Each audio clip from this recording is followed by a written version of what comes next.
केशव कि मैं आपके इस निमंत्रण को अस्वीकार कर रहा हूं।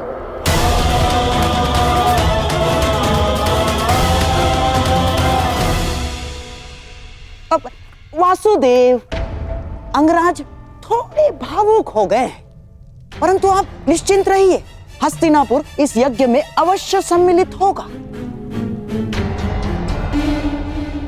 मुझे आपके आगमन की प्रतीक्षा रहेगी गांधार नरेश।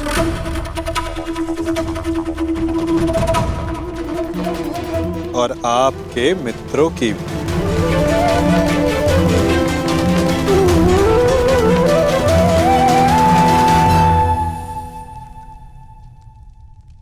बुआ, बहुत लंबी यात्रा से आया हूं, भूख लगी है।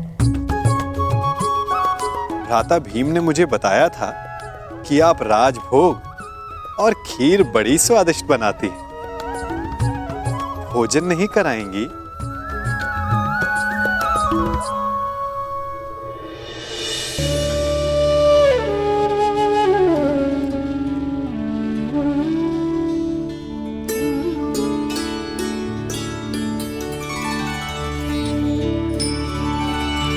आनंद आ गया बुआ।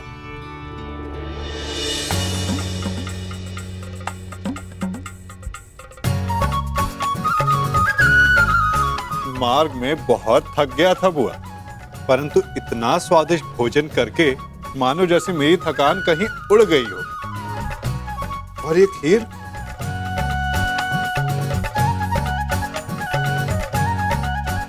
ये खीर तो बहुत ही स्वादिष्ट है बुआ।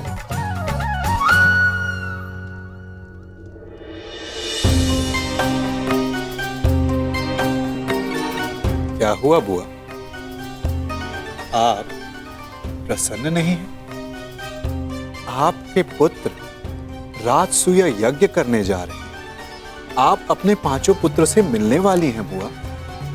आपको तो परम आनंदित होना चाहिए।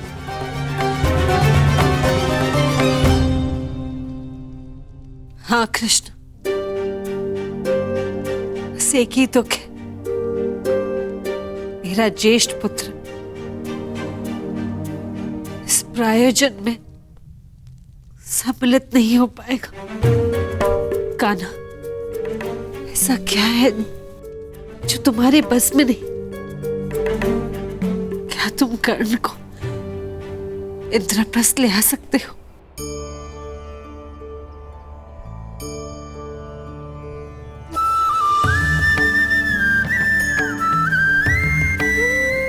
मैंने तो छाछ का ऋण भी उतारा है बुआ।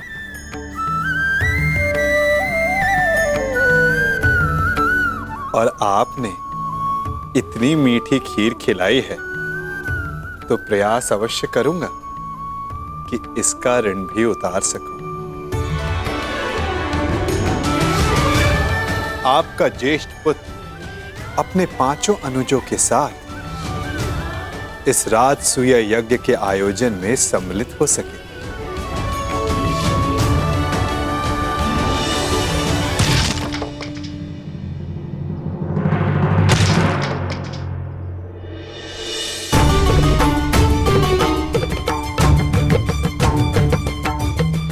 ऐसे आघात शत्रु पर उचित है महाबली? बेचारी लकड़ी को पीड़ा क्यों दे रहे हो?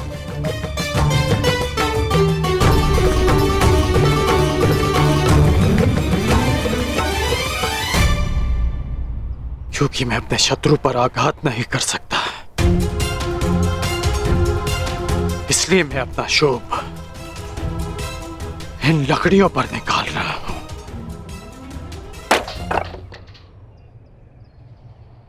इस समय शत्रुओं की नहीं, मित्रों की सोचो मित्र। जब दुर्योधन इंद्रप्रस्थ आने को प्रस्तुत है तो तुमने आपत्ति क्यों जताई अंगराज? आपत्ति अंगराज को नहीं, उस सूत पुत्र को है जो परिवर्तन चाहता है और जो युधिष्ठिर की नीति का विरोधी है। इसलिए युधिष्ठिर के आयोजन में सम्मिलित होना मेरे मन को स्वीकार नहीं। मन की सुनना अच्छी बात है अंगराज, परंतु जो वचन दिया उसका क्या?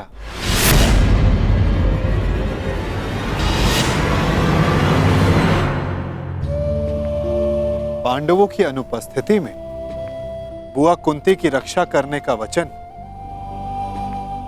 तुमने स्वयं को ही दिया था ना, वो नहीं निभाओगे?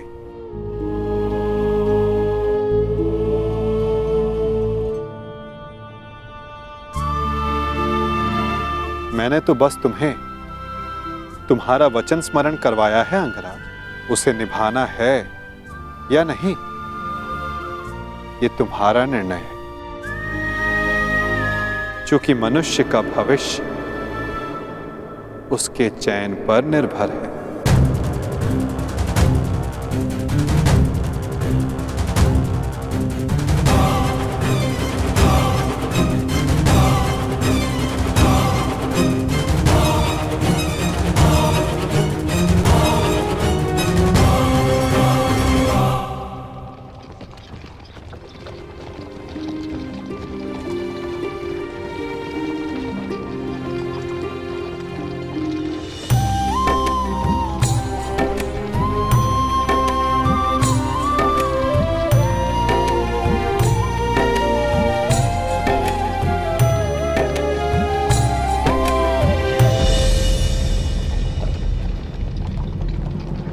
सारथी, रथ रोको।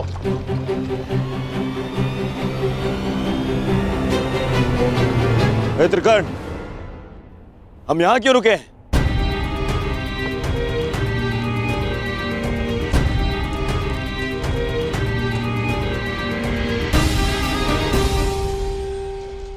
हम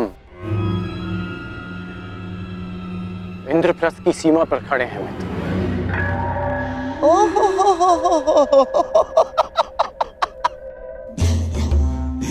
ये है इंद्रप्रस्थ जिसकी प्रशंसा करते करते उस वासुदेव की जीवा थक नहीं रही थी। सुना है कि इंद्रलोक से भी अधिक सुंदर है ये इंद्रप्रस्थ। कैसा इंद्रलोक! ऐसा प्रतीत होता है कि दरिद्र लोक में पहुंच गए हैं हम। और हाँ, वैसे भी जो सारा जीवन वन में व्यतीत करते आए हैं, उनसे इससे अधिक अपेक्षा क्या की जा सकती?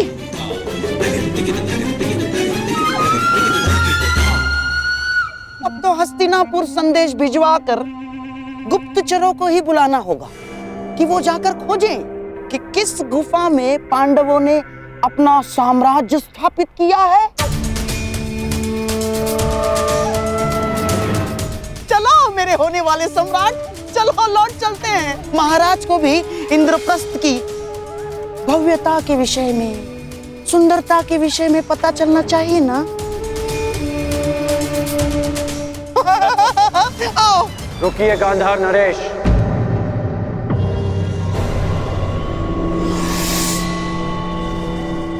आप तो गांधार के राजा हैं ना, तो क्या आपको यह नहीं पता कि इंद्रप्रस्थ को देवताओं के वास्तुकार विश्वकर्मा ने बनाया है? कुछ तो दिव्य बनाया होगा ना। तुम्हारा तात्पर्य क्या है मित्र?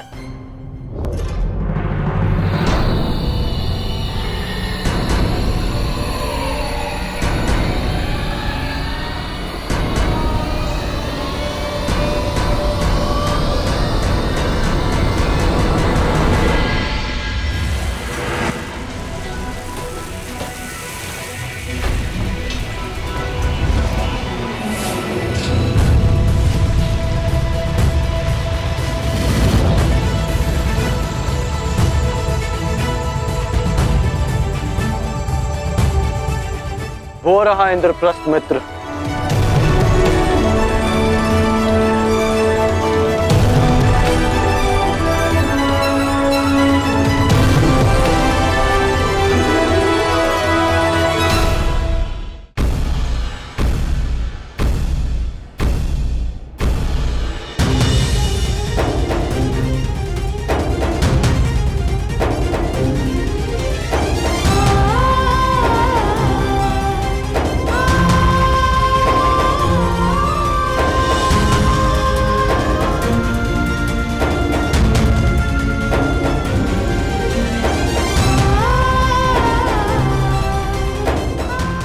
प्रकार तो सब प्रगति करते रहो पुत्र।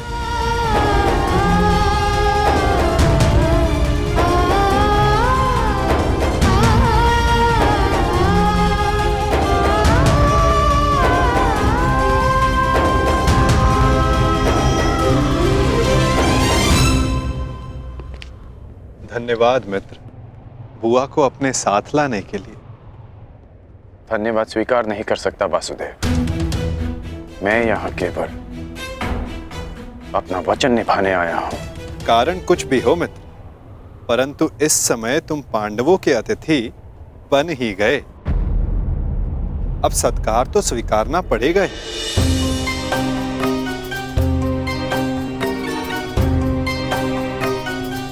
स्वागत है अंगराज।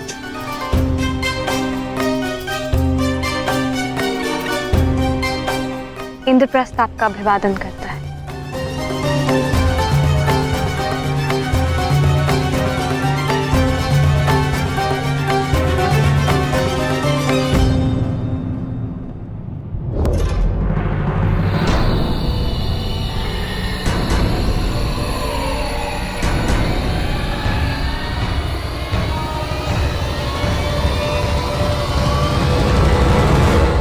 मैं आपका अभिवादन स्वीकार नहीं कर सकता देवी।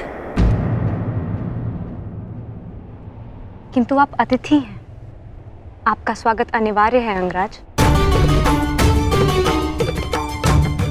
अतिथि तो मैं पंचाल में भी था। जब उस दिन सूतपुत्र कहकर अपमान किया, तो आज अंगराज कहकर यह सम्मान क्यों? क्योंकि उस दिन आप अनामंत्रित थे, परंतु आज आप निमंत्रण पर आए हैं। राजकुल की परंपरा कदाचित मैं कभी नहीं समझ पाऊंगा। आप सब जब चाहे नियम तोड़ मरोड़ लेते हैं, परंतु एक योद्धा के लिए एक नियम कभी नहीं बदलता कि वो ना कभी हार स्वीकारता है और ना अपमान।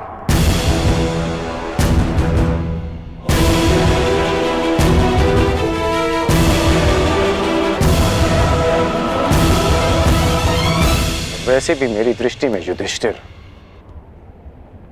युवराज दुर्योधन से श्रेष्ठ शासक नहीं है। परंतु एक ये शासक तो अपना अपना दृष्टिकोण है अंगराज। अति सुंदर।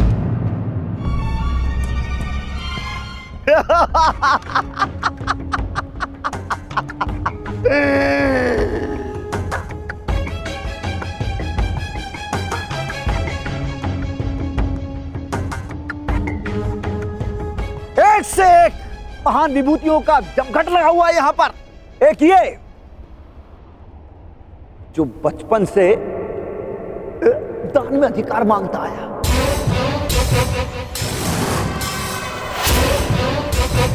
और ये बचपन से ही सब कुछ छल से चुराता आया, और उसके उपरोक्त ये महान पांडव इस हीन को अतिथि मानकर इसका आदर सत्कार कर रहे हैं।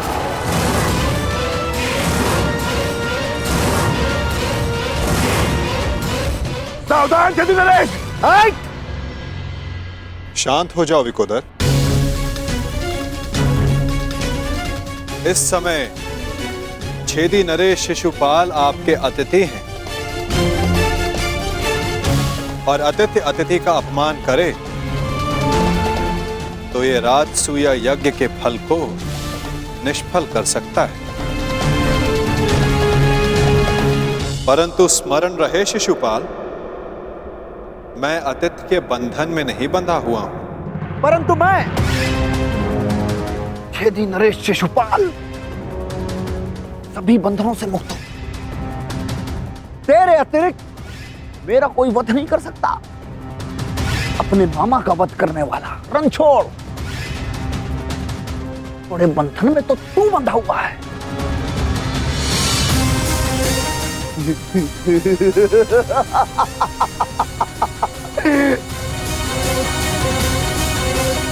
जब तक इस माला में मोती शेष हैं, तू भी मेरा कुछ नहीं बिगाड़ सकता।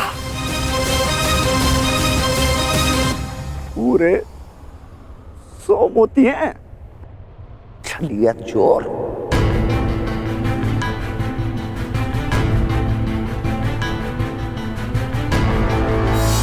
नहीं शिशुपाल, अब केवल 99 रह गए और जैसे ही ये सारे मोती समाप्त हुए तुम्हारे 100 अपराध भी पूरे हो जाएंगे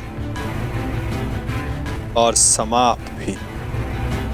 ऐसा अवसर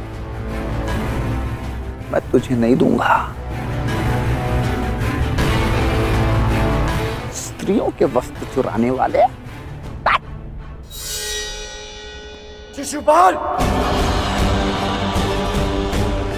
वरदान यह है कि तुम्हारा कोई वध नहीं कर सकता, परंतु मर्यादा का उल्लंघन किया तो कहीं ऐसा न हो कि तुम्हारा वध करने वाले को भी तुम पर दया आ जाए।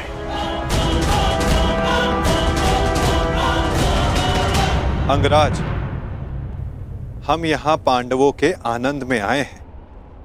यहाँ कोई उत्पात उचित नहीं होगा।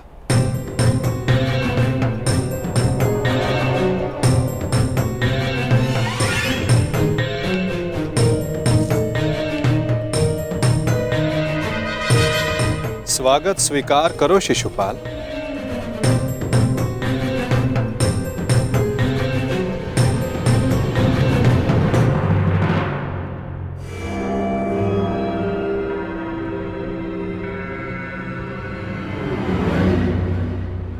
एक पुरुष को 100 पत्नियां संतुष्ट नहीं कर सकती और तुम अकेली ने 5 को संतुष्ट कर दिया।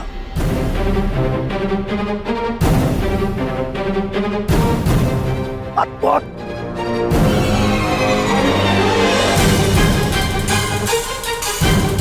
संतोष मनुष्य की शील में होता है और शील मनुष्य की दृष्टि में। अपनी दृष्टि सीधी कर लीजिए। वो क्या है ना, टीका टेढ़ा हो जाएगा।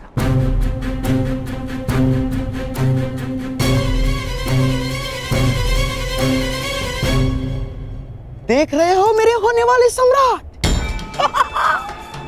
अब आएगा यहाँ आनंद। न हींग लगेगी न हल्दी, परंतु रंग बहुत सुंदर जमेगा। इस मूर्ख शिशुपाल का अहंकार और द्रौपदी का दर्प आपस में टकराएंगे और भंग होगा पांडवों का यज्ञ।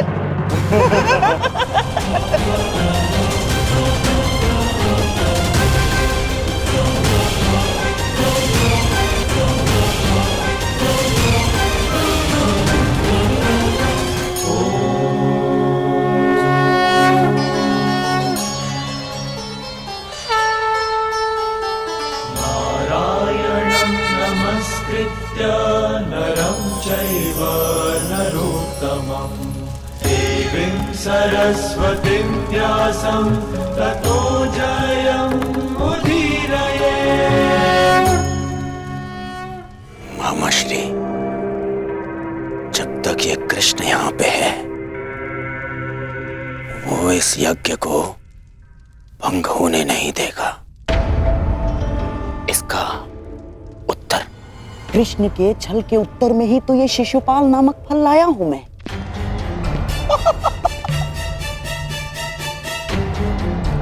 स्मरण है ना आपको? कहीं ऐसा तो नहीं कि इस माया महल की सुंदरता और पांचाली की तिरछी दृष्टि आपके नैनों में बस गई है?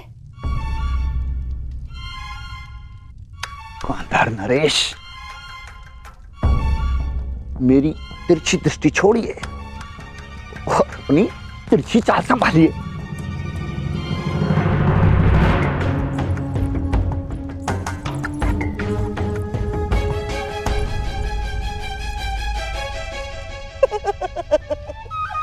छेदी नरेश, द्रौपदी उस दिशा में अकेली जा रही है। अवसर है आपके पास, अवसर। और जो स्त्री 5 पतियों को स्वीकार कर सकती है उसके लिए छठे को स्वीकारने में क्या समस्या है? और जो ना स्वीकारा तब भी हमारा लक्ष्य पूर्ण हो जाएगा। द्रौपदी को आपने कुदृष्टि से देखा, ये बात पांडव सहन नहीं कर पाएंगे और फिर अस्त्र उठाएंगे। आपको तो मार नहीं सकते हैं? और आप पर हाथ उठाते ही अतिथि पर प्रहार माना जाएगा शिशुपाल, और यज्ञ ध्वंस हो जाएगा। गांधार नरेश, कभी कभी आप सीधी बात भी कर देते हैं।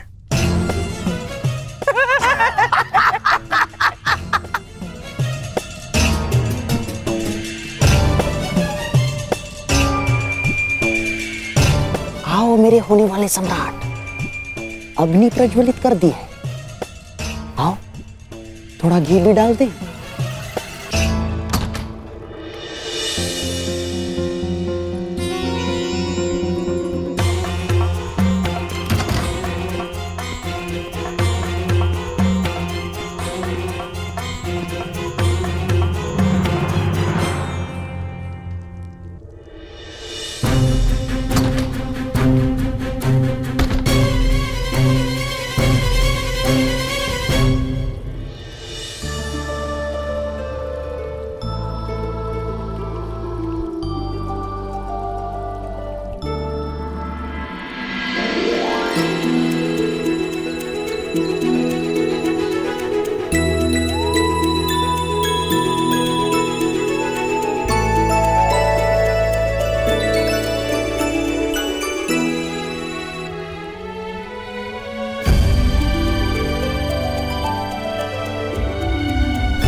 आहा, सुंदर, यह भाग्य है इन पुष्पों का।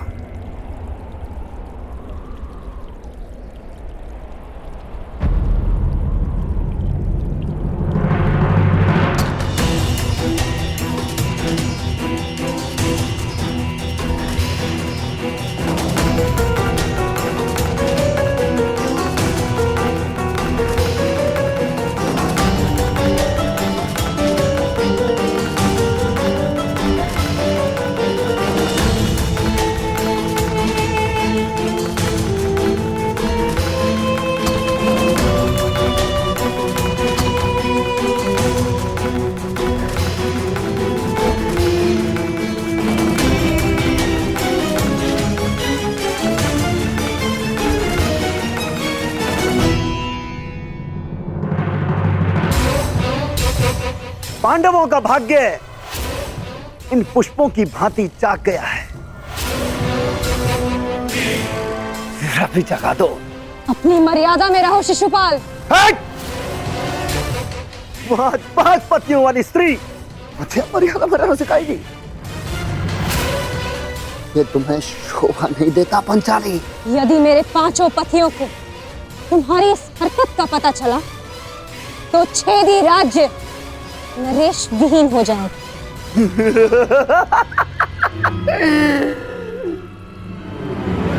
कहाँ हैं तुम्हारे 5 पति? यहाँ तो सिर्फ मैं हूं। और अगर तुम्हारे 5 पति यहाँ पर आ भी जाएं, तब भी वो छेदी नरेश शिशुपाल का बाल भी बांका नहीं कर सकते।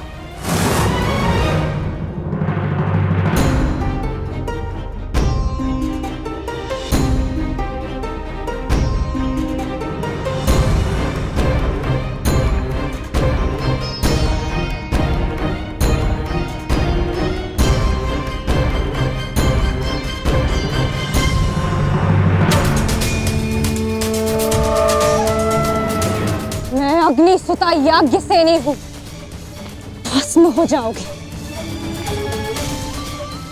देखता हूं इस अग्नि में कितना ताप है।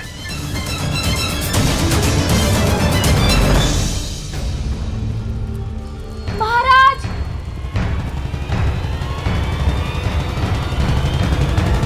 छेदी नरेश महाराज रानी पर कुदृष्टि डाल रहे हैं।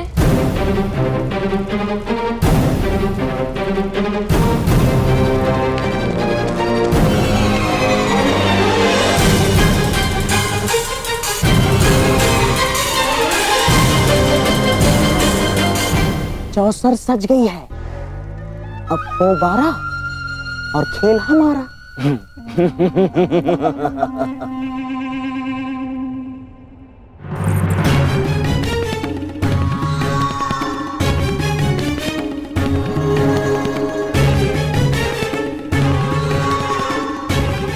आज मुझे अपने ताप का अनुभव करने दो पांचाली।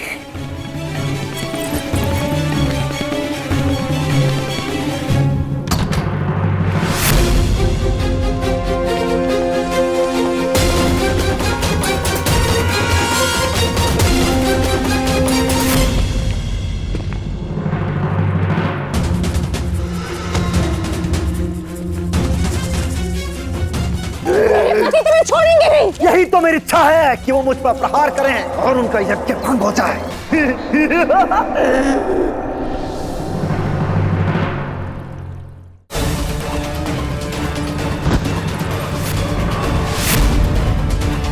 अतिथि हूं, सत्कार करो मेरा पंचाली।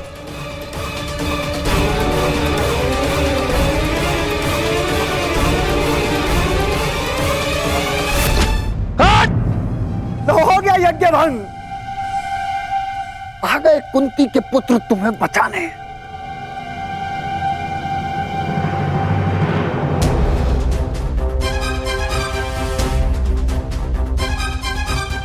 कुंती का पुत्र ना सही, एक पुत्र आया है, एक स्त्री का मान बचाने।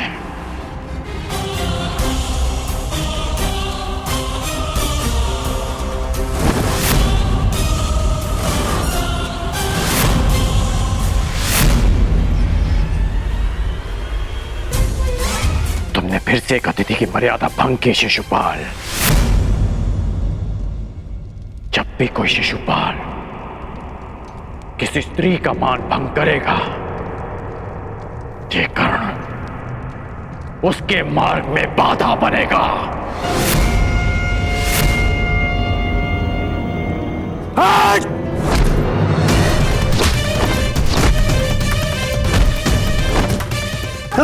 हस्तिनापुर में समझाया था कि अपनी मर्यादा में रहना। मैं हस्तिनापुर के युवराज और भावी सम्राट का मित्र हूं, और तुमने उसी हस्तिनापुर की कुलवधू का अपमान करने का प्रयास किया।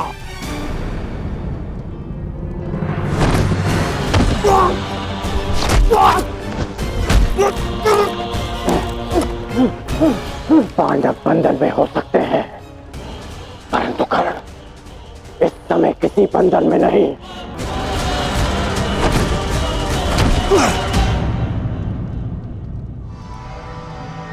वांग राजकर्ण, जिस द्रौपदी ने तुम्हें सूत पुत्र कहा, तुम उसका साथ दे रहे हो और मेरा विरोध कर रहे हो।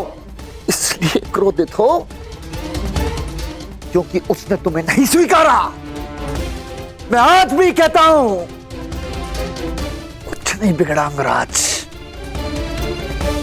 अरे जिसके 5-5 हैं, हम और तुम मिलके अगर साथ भी हो जाएंगे तो क्या अंतर पड़ता है?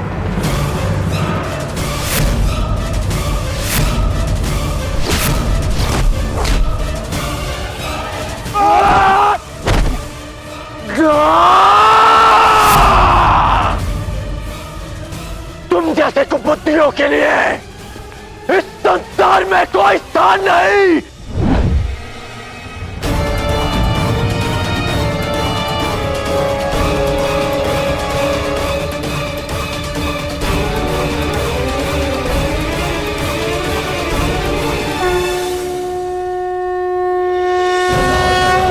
धर्मस्य भवति भारत। धर्म संस्थापनार्थाय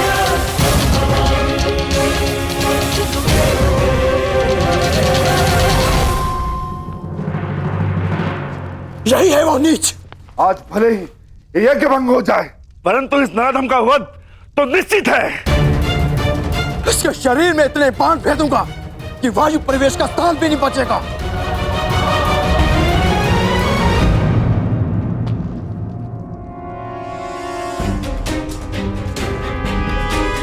मेरे होने वाले सम्राट, ऐसा प्रतीत होता है कि हमारा प्रयोजन पूर्ण हो गया है। रुक जाओ अंगराज, शांत हो जाओ।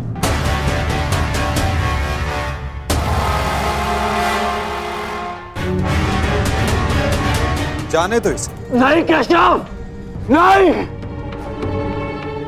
हम सब किसी प्रयोजन से जन्म लेते हैं और किसी ना किसी प्रयोजन के अंतर्गत मृत्यु भी होती है। और इस समय शिशुपाल के जन्म का प्रयोजन सिद्ध नहीं हुआ है अंगराज, ना ही उसके मृत्यु का।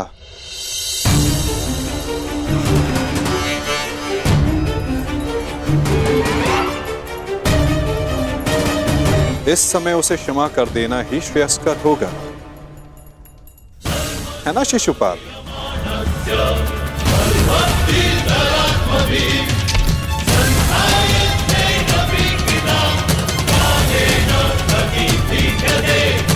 इसने हमारे सारे प्रयत्नों पर पानी फेर दिया। तुमने इसे अपना मित्र चुना है या नियति ने पांडवों का?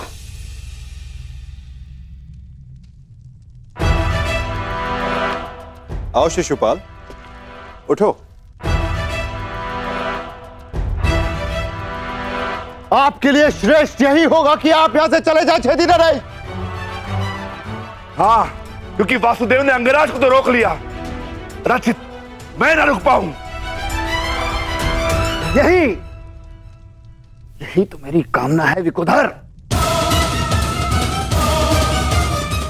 तुम आगे बढ़ो, प्रहार करो मुझ पे। तो फिर यह प्रहार करके अधिक प्रसन्नता मुझे होगी। नहीं पाल, अभी नहीं। परंतु क्यों माधव, आप इसे दंड देने से क्यों रोक रहे हैं? क्योंकि अभी उचित समय नहीं आया है पार्थ। शिशुपाल के जन्म का प्रयोजन अभी पूर्ण नहीं हुआ है।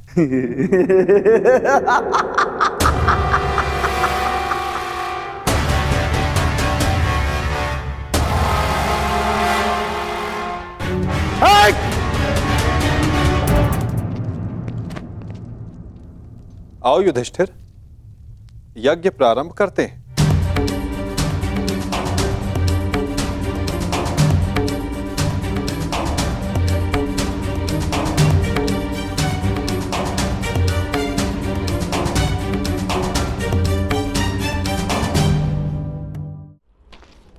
रुक जाइए अंगराज।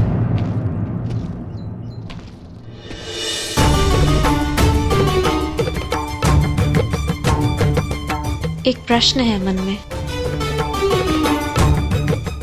जिसका सम्मान न लिया, उसके मान के लिए द्वंद्व क्यों किया?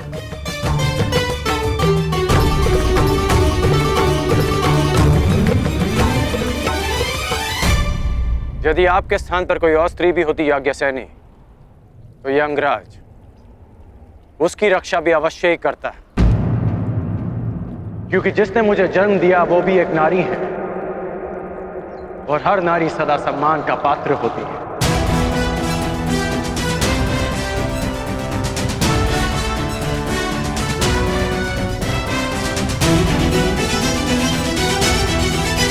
पुरुष का अपमान करने के पश्चात भी। क्षमा कीजिएगा अंगराज, स्वयंवर में जो कुछ भी घटित हुआ उसके लिए मैं आपसे क्षमा नहीं मांग पाई।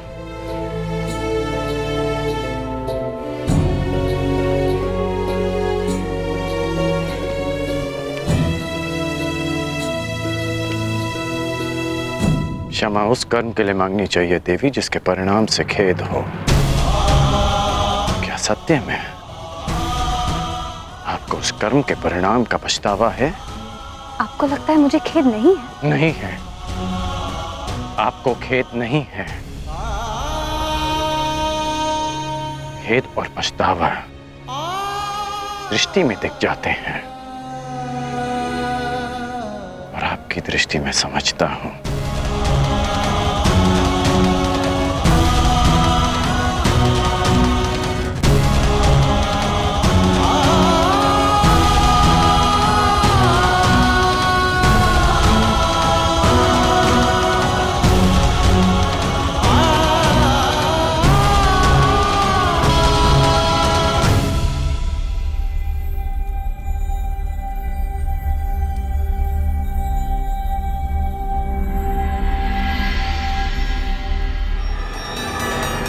छेदी नरेश, आपको भी शीघ्र ही अवसर मिलेगा आपके अपमान का प्रतिशोध लेने का। हाँ?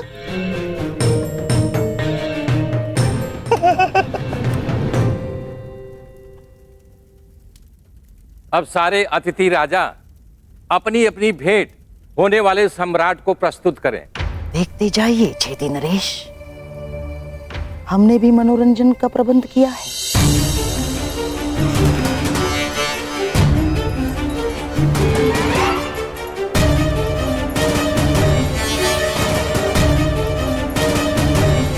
धृतराष्ट्र पुत्र दुर्योधन की ओर से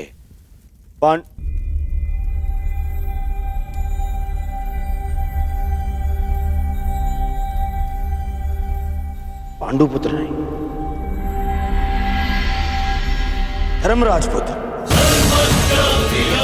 धर्मराज पुत्र युधिष्ठिर को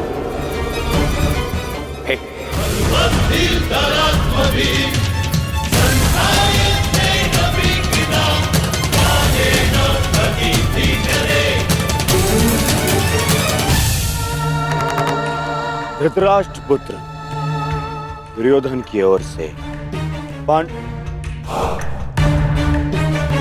पांडुपुत्र नहीं, धर्मराज पुत्र युधिष्ठिर को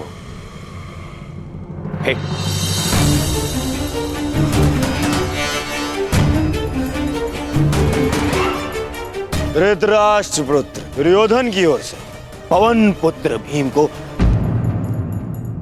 सह प्रेम भेंट स्वीकार करें।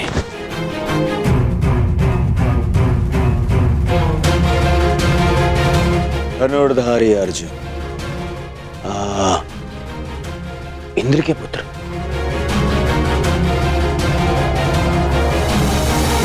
गुरुवंशी धृतराष्ट्र के पुत्र दुर्योधन की ओर से भेंट स्वीकार करो।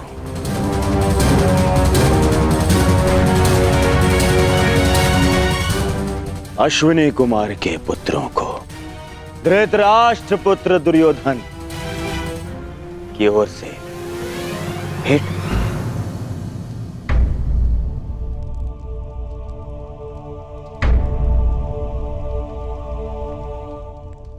मुझे किस संबोधन से पुकारेंगे धृतराष्ट्र पुत्र? अब 5 पतियों की एक पत्नी को मैं क्या कह के पुकारूं?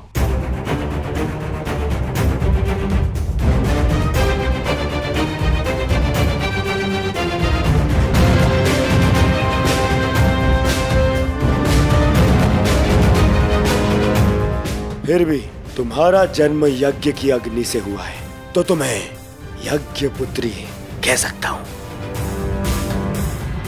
बात यदि उद्गम की है तो आपके जन्म के सत्य से भी सभी परिचित हैं। घटपुत्र।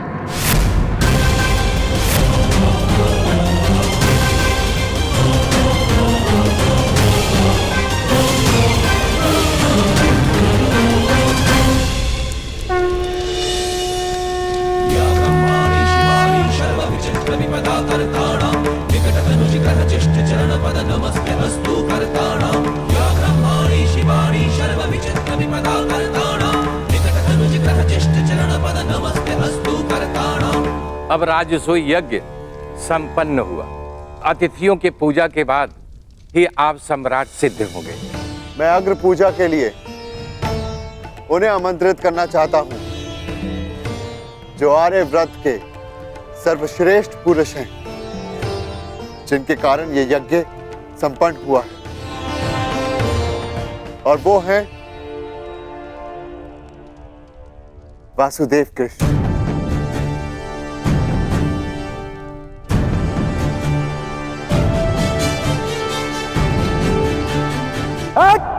रुक!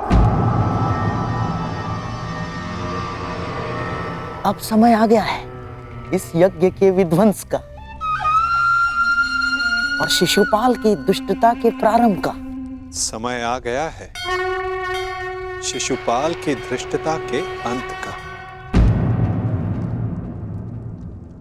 किसकी अग्र पूजा कर रहे हो युधिष्ठिर?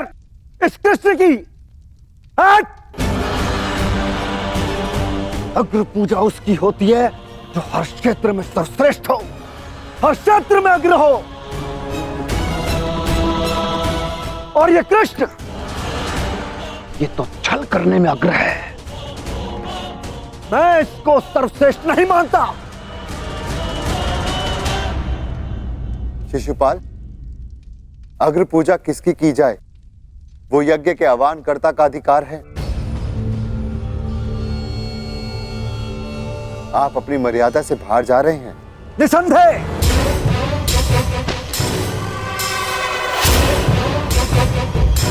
मर्यादा की बात मत करना युधिष्ठिर, क्योंकि मुझ में मर्यादा होने का दम्भ है तो तुझ में नहीं हो सकता युधिष्ठिर। और दम्भ हो भी तो किस बात का? 5 पिताओं के पुत्र को कुल का दम्भ हो भी नहीं सकता। सावधान शिशुपाल, चिल्ला मत भीम। इस बार चिल्लाने से कुछ नहीं होगा, सत्य ही कह रहा हूं। राजसूय यज्ञ कर लिया, परंतु सम्राट होने का गर्व कहां वर्णावत के भगोड़ों के पास। कहीं दान में मिले राज्य को पाकर शूर होने का भ्रम तो नहीं तुझे? जरासंध को छल से मारने के पश्चात स्वयं को न्यायशील कहने का साहस भी नहीं। केवल शरीर ही बड़ा पाया है या साहस भी है भगोड़े कहेंगे? अगर साहस है तो उठाओ शस्त्र। आप अतिथि हैं छेदी नरेश, अतिथि स्वीकारिए। विघ्न क्यों डाल रहे हैं? शांत युधिष्ठिर, मुझे रोक रहे हो। अपनी माता को रोका होता जब उसने एक स्त्री को 5 पुरुषों में बांटने को आदेश दिया।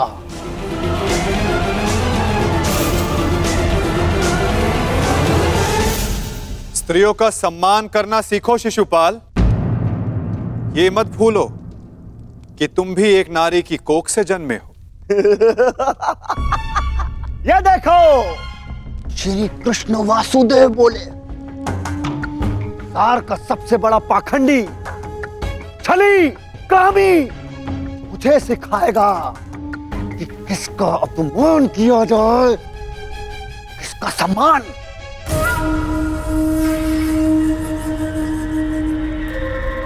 अग्र पूजा की कामना रखने वाले, तू जानता है तेरा नाम कृष्ण क्यों पड़ा? क्योंकि तू है ही मन का काला।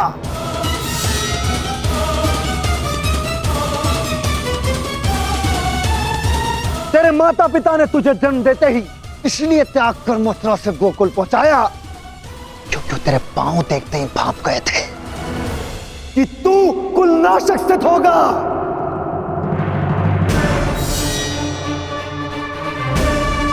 वही किया तूने, वही किया, अपने मामा का वध। जीभा और अश्व की गति एक समान होती है शिशुपाल। यदि उसके रास को कसकर ना रखा जाए तो अश्व अपने सवार को गिरा देता है और जीभा बोलने वाले को। श्री कृष्ण वासुदेव की बड़ी बड़ी बातें, अरे जो सत्य है उसको तू कहने में जिह्वा को लाज कैसी? बचपन से धूर्त रहा है तू।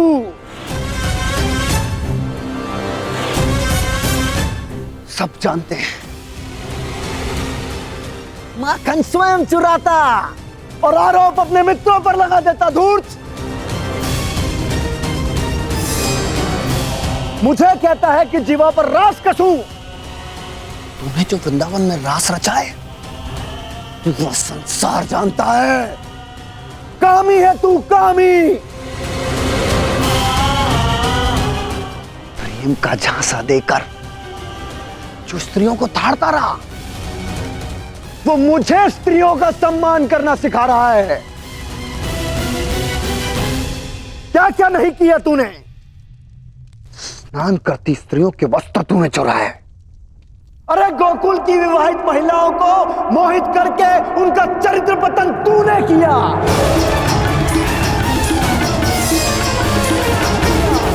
मैं सावधान करता हूं तुम्हें, मेरे धैर्य की परीक्षा ना लो शिशुपाल, अपनी सीमा में रहो।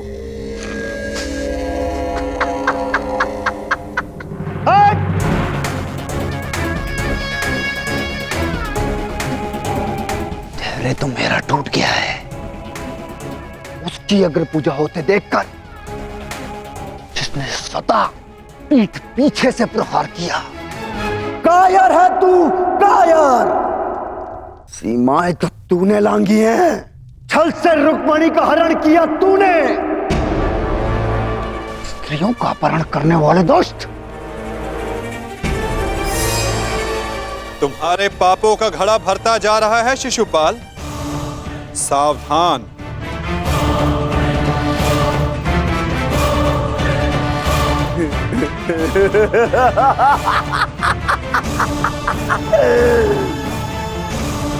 क्या करेगा तू? युद्ध करेगा मुझसे जैसे जरासंध से किया? रण छोड़। अरे युद्ध भूमि छोड़कर भागने वाला कायर है ये, रण छोड़ है, दुष्ट है ये। क्या करेगा तेरे ये दास पांडव? इनके द्वारा तू मुझे भी मरवा देगा। कुलनाशक है तू और तुझे अग्नि पूजा का सम्मान चाहिए। थू। बस शिशुपाल।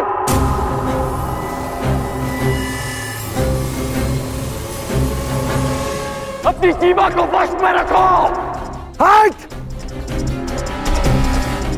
मुझे एक सूत पुत्र की मंत्रणा की आवश्यकता नहीं है। ये मेरा और इस ग्वाले का प्रकरण है।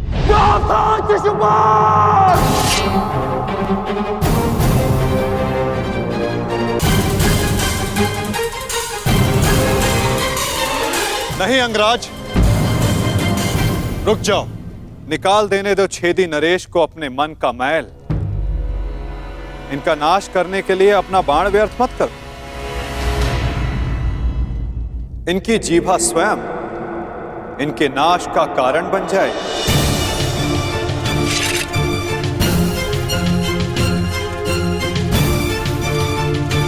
ऐसे बालक योद्धाओं को तू अपने छल से वश में कर सकता है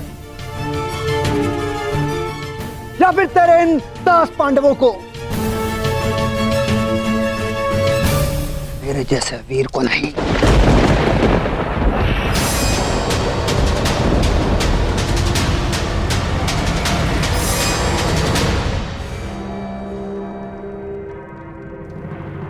श्री, इस कृष्ण ने विषय को अपनी ओर मोड़ लिया है। शिशुपाल के 100 अपराध भी पूर्ण होने वाले हैं। इसे रोकना होगा।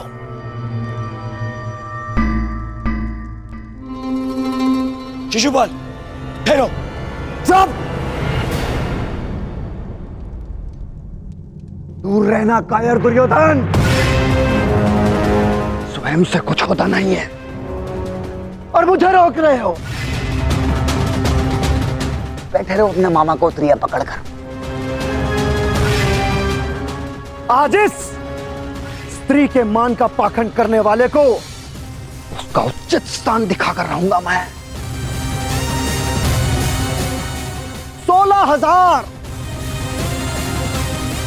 16,000 रानियों से जब तेरा मन नहीं भरा तो तू पांचाल चला गया। तेरा और इस पांचाली का क्या संबंध है? किसी से छिपा नहीं है।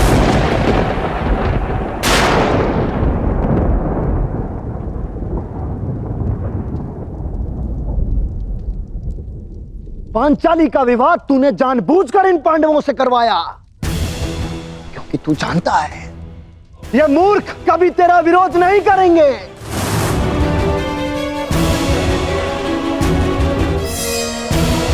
सखा सखी की संबंध की आड़ में क्या रासलीला रचा रहा है तू, ये मैं भली भांति जानता हूं।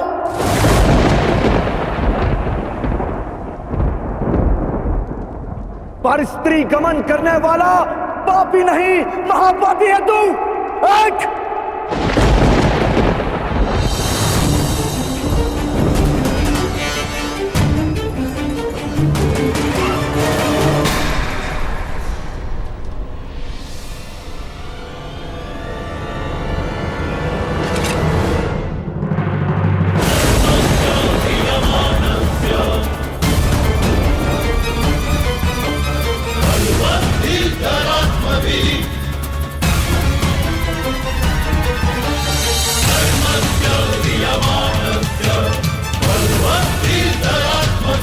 तुम्हारे पापों की सीमा समाप्त हुई और मेरी सहनशीलता भी।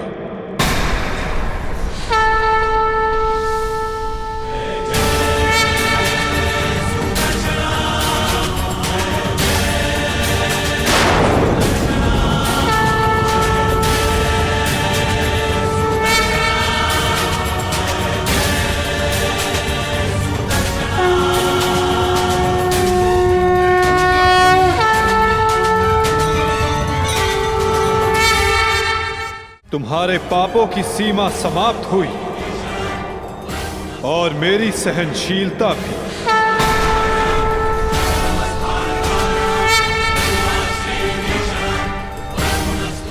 शिशुपाल, तुम्हें जो वरदान मिला उसे पाकर तुम अमर भी हो सकते थे। मृत्यु का भय नहीं था। इसलिए संसार और मानवता की भलाई के लिए, उसके कल्याण के लिए तुम वो कार्य कर सकते थे जिनके लिए तुम्हारा नाम सदा स्मरण किया जाता शिशुपाल। परंतु शक्तिशाली होने के अहंकार में तुम अपने वरदान को व्यर्थ कर बैठे शिशुपाल।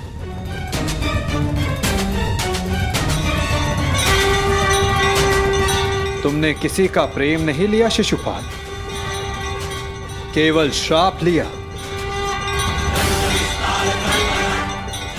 अब देखो, तुम्हारा अंत, तुम्हारी मृत्यु तुम्हारे समक्ष है। ये क्या कर रहे हैं वासुदेव? ये अन्याय है। मैं इसका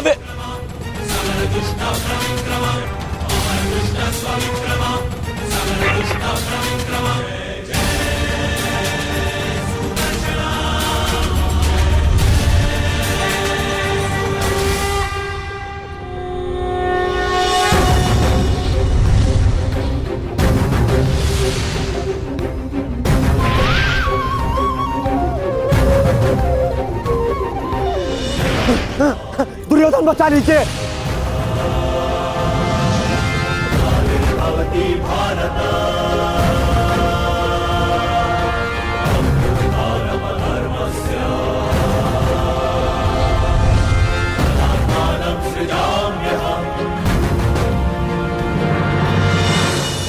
राज, मेरी रक्षा करो। मैं दोस्त हूँ, कायर हूँ मैं।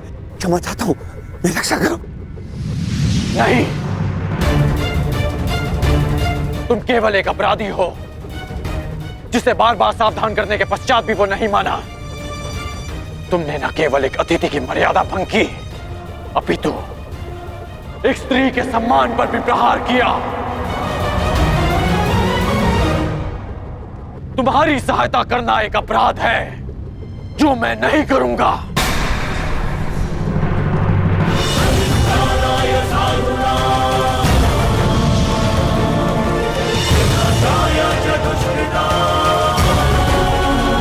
वासुदेव, क्षमा करना।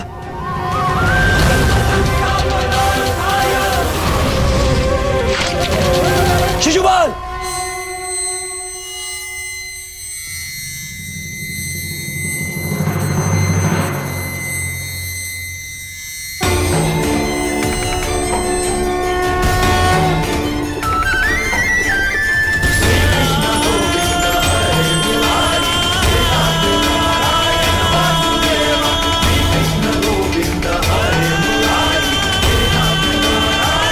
यही तुम्हारे पापों और अपराधों का अंत है और तुम्हारे दुखों से तुम्हारी मुक्ति भी। अनर्थ हो गया वासुदेव, अनर्थ। जिस अतिथि के केवल अपमान से यज्ञ भंग हो जाता है, वहां उसका वध कर दिया आपने। मेरे भांजे युधिष्ठिर का यज्ञ भंग कर दिया आपने। अनर्थ हो गया वासुदेव, अनर्थ। मेरे भांजे युधिष्ठिर को सम्राट बनने से रोक दिया आपने, इस इंद्रप्रस्थ को शापित कर दिया।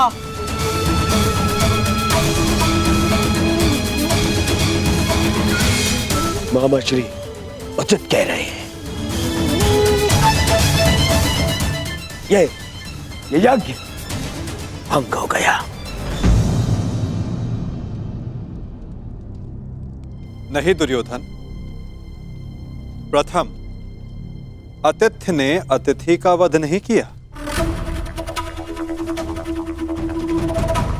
दूसरा, अतिथि अपनी सीमा और मर्यादा का उल्लंघन बार बार समझाने के पश्चात भी कर रहा था। इसीलिए प्राण खोने से पूर्व उसने अपना अतिथि का पद खोया। तीसरा, उसने अपराध किया जिसका उसे दंड मिला। और चौथा, जहां अपराधी को मुक्ति मिले वो स्थान श्रापित नहीं, सम्मानित होता है दुर्योधन।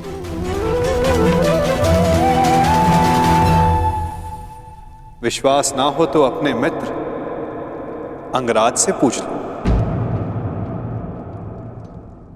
वासुदेव ठीक कह रहे हैं मित्र।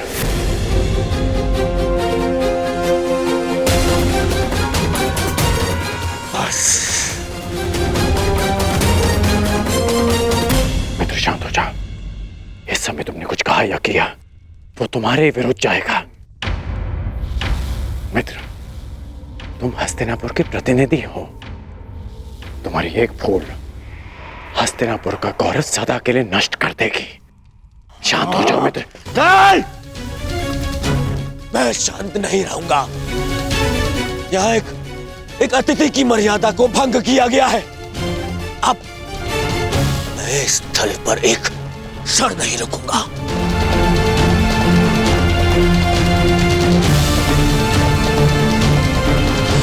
दुर्योधन, दुर्योधन, जो सोच कर आए थे वो कुछ नहीं हुआ।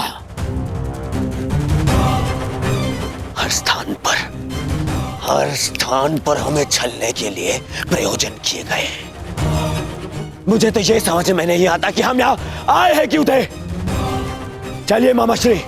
मित्र, मित्र, मामाश्री, इसे कहिए कि मेरे सामने ना आए। मित्र कहता है मुझे। न्याय की बात कहकर उसी की बात का विरोध करता है ये। मैं तुम्हारा विरोध नहीं कर रहा हूं मित्र। मैं तो मेरी बात समझने की कोशिश बस कांड। अब एक और शब्द नहीं।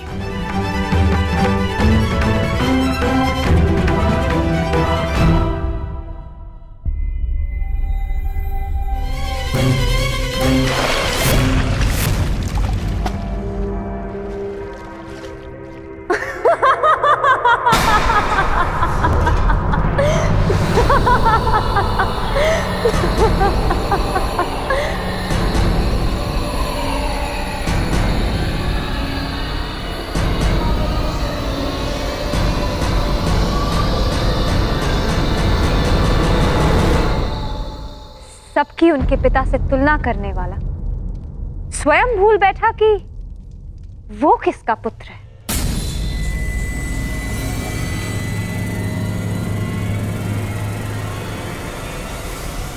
अंधे का पुत्र अंधा।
मित्र मेरी बात सुनो, मित्र मेरी बात सुनो, मित्र मित्र बात सुनो, मित्र मित्र बात सुनो, मित्र मित्र मेरी बात, मित्र रुको। नहीं गण, ये रुकने का नहीं, प्रारंभ का समय है, प्रतिशोध का प्रारंभ। यद्यपि युधिष्ठिर को मैं सम्राट बनते हुए नहीं देख सकता था, फिर भी मैं आया, है ना? पर आज द्रौपदी ने मेरा अपमान कर दिया। कर्ण, मुझे अंधे का पुत्र अंधा कहा, मेरे पिता का अपमान कर दिया, इन पांडवों ने मेरा अपमान कर दिया। कर्ण, मैंने तुमसे कहा था कि मैं इन पांडवों का कभी आयत नहीं करूंगा, परंतु ये भी कहा था यदि किसी ने मुझे उकसाया तो मैं शांत नहीं रहूंगा। जो आज मेरे साथ में हुआ, जो पांचाली ने मुझे कहा, वो मैं कभी नहीं भूलूंगा और इन्हें भूलने भी नहीं दूंगा। इतिहास स्मरण रखेगा इस पल को और इसके परिणाम को। इस सम्मान का मूल्य चुकाना होगा इस पांचाली को और उन पांडवों को भी।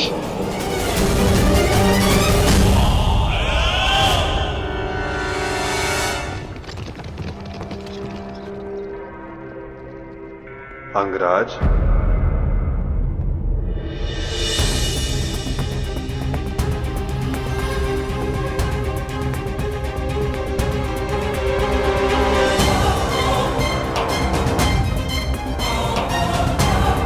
तुमने जिसका चयन किया उसने तुम्हारा साथ छोड़ दिया मित्र। अब भी समय है, अंतिम अवसर है, उचित चयन कर लो मित्र। अपने चयन का अंतिम अवसर मैं रंगभूमि में छोड़ आया हूं वासुदेव, परंतु आपको किसी और को अपने कर्म और शब्दों के चयन के विषय में सावधान कर देना चाहिए था।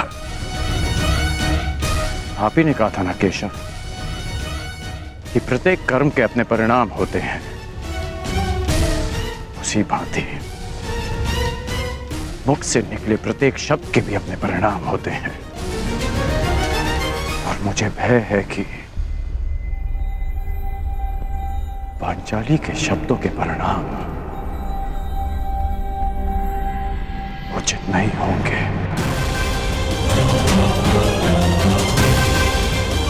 बड़ी बात।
आओ सखी।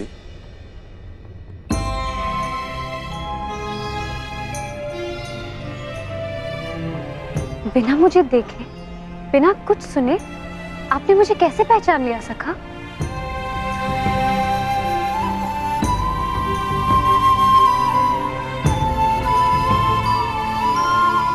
सखी सखा का संबंध ही ऐसा होता है।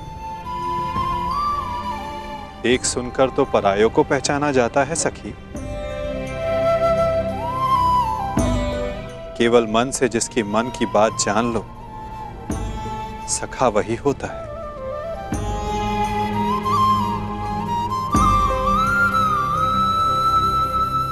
सखा, सखा आपके हाथ से तो अभी तक रक्त बह रहा है।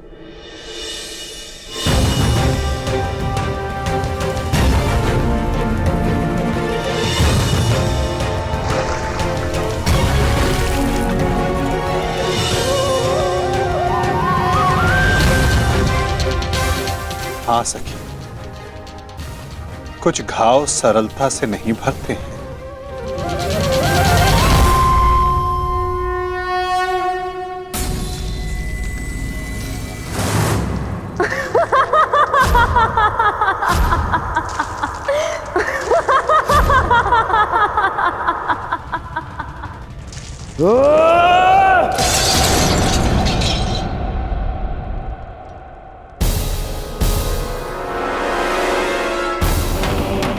अंधे का पुत्र अंधा, अंधे का पुत्र अंधा, अंधे का पुत्र अंधा, अंधे का पुत्र अंधा।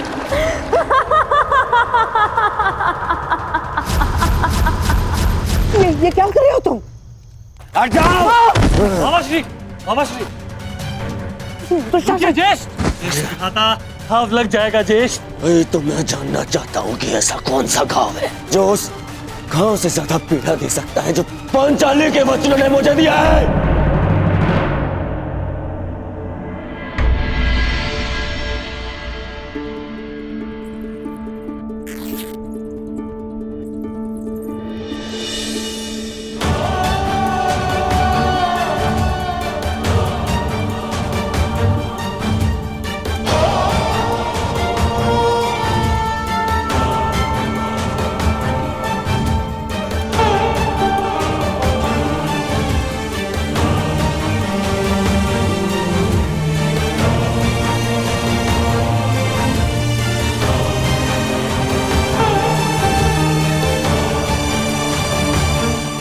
मैं जानती हूँ सखा कि आपने शिशुपाल का वध क्यों किया।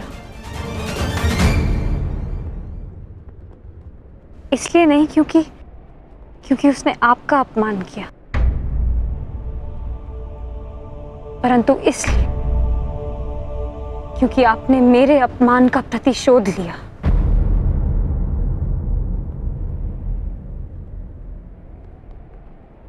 प्रतिशोध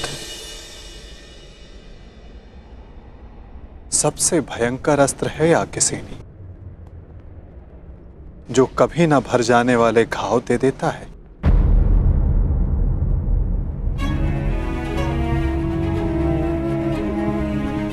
इसीलिए आवश्यक है कि प्रतिशोध से बचा जाए, और इससे भी अधिक आवश्यक है कि किसी के मन में प्रतिशोध जैसी भावना को जन्म ना दिया जाए,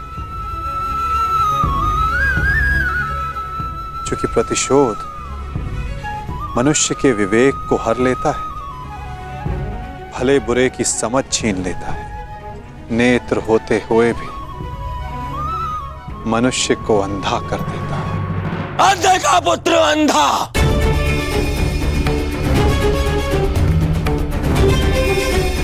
मेरे पिता का अपमान किया, मेरे, और मैं दुर्योधन इतना दुर्बल निकला कि ना मैं उस समय अपना प्रतिशोध ले पाया और ना अब लेने के सक्षम हूं। मामा, मुझे प्रतिशोध चाहिए, या तो मुझे प्रतिशोध दो मामा, या मुझे विष दे दो। ये तो उस पांचाली के विद्रोह से छीनकर उसकी मुख पर सदा के लिए पीड़ा भर दो।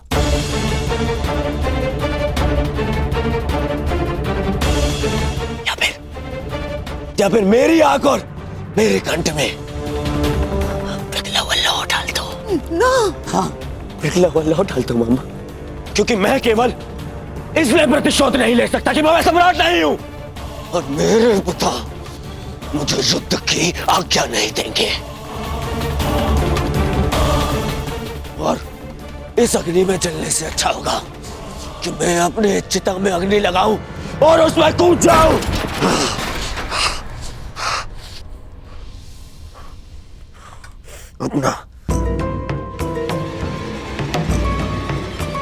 अपना कलंकित और पराजित मुख दर्पण में देखने से अच्छा है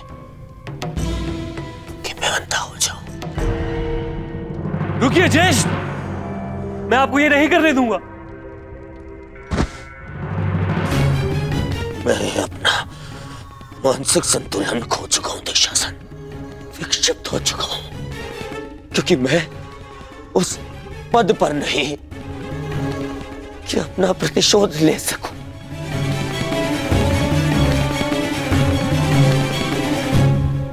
और मेरे पिता जो सक्षम है,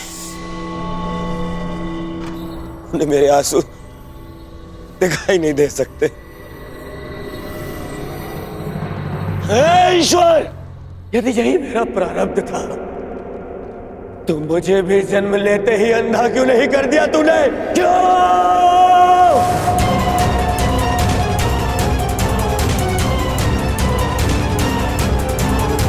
परंतु अब तेरे किए अधूरे काम को मैं पूरा करूंगा, मैं पूरा करूंगा।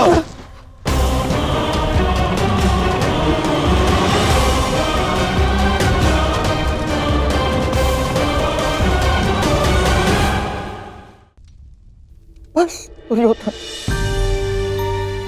बस। मेरा दुर्भाग्य और मत बढ़ा।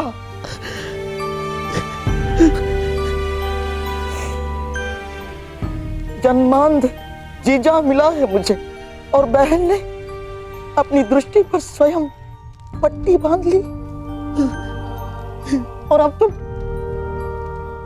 तुम ऐसा कुछ मत करो जिससे तुम्हारा ये मामा आत्मघात कर बैठे। तेरे लिए, तेरे अधिकार के लिए अपना परिवार, अपना राज्य, अपना देश, अपनी भूमि त्याग करा और अपनी बहन के घर में श्वान बनकर बैठा हूं।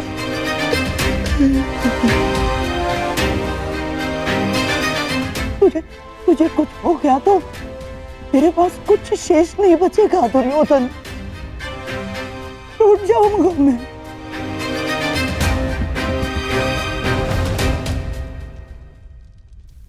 विध्वंस हो जाएगा मेरा, टूट जाऊंगा मैं। ऐसा कुछ मत करना बेबी।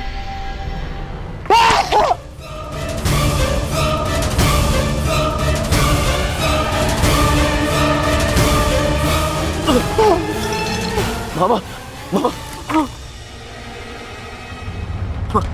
बरसों पहले मैं यहां आया था कि तुझे तेरा अधिकार दिला सकूं, उस अन्याय का त्राण कर सकूं जो गांधारी के साथ हुआ है।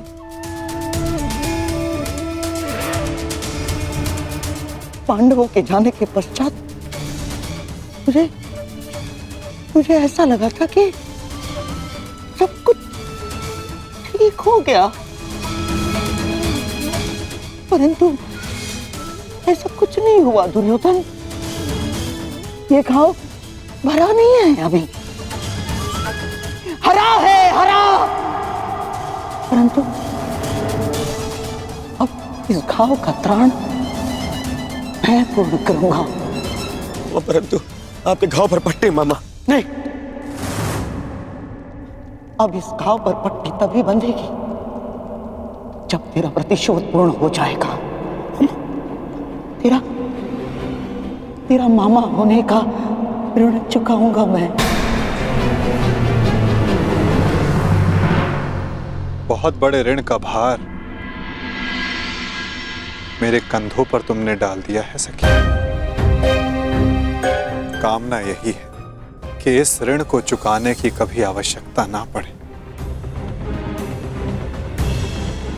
और यदि आवश्यकता पड़ी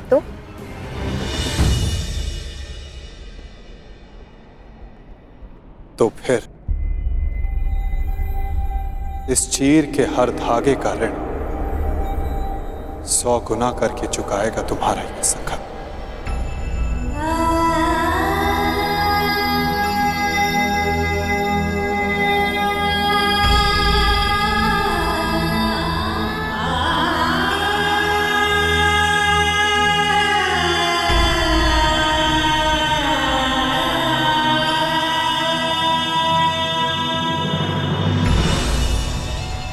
जिस पांचालिकी की अपमान के कारण मेरे दुर्योधन ने अंधा होना चाहा, उस पांचाली का ऐसा अपमान करूंगा जिसे देखकर सारा संसार अंधा हो जाना चाहेगा।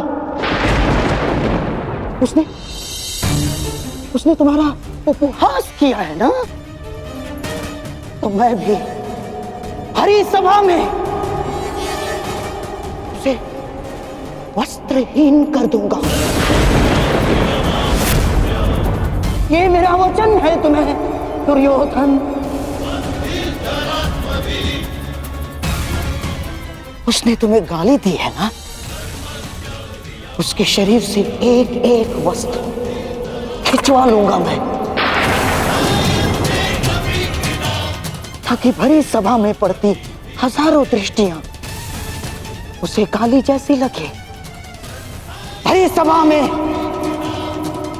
पांचाली कराएगी, चित्कार करेगी, और उसके ये चित्कार का त्राण उसके वो 5 महाबली पति भी नहीं कर पाएंगे। उस याज्ञ सेनी की ऐसी अवस्था करूंगा कि वो अग्निसूता अग्नि में प्रवेश करने की कामना करे। उस पांचाली का मान इस भांति छिन्न भिन्न कर दूंगा मैं कि संसार में कोई अपने पुत्री का नाम द्रौपदी नहीं रखेगा। ये मेरी प्रतिज्ञा है।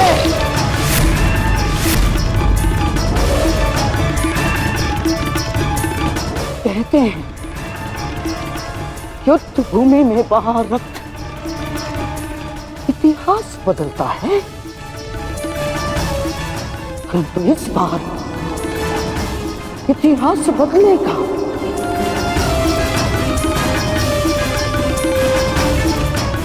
बिना रक्त बहाए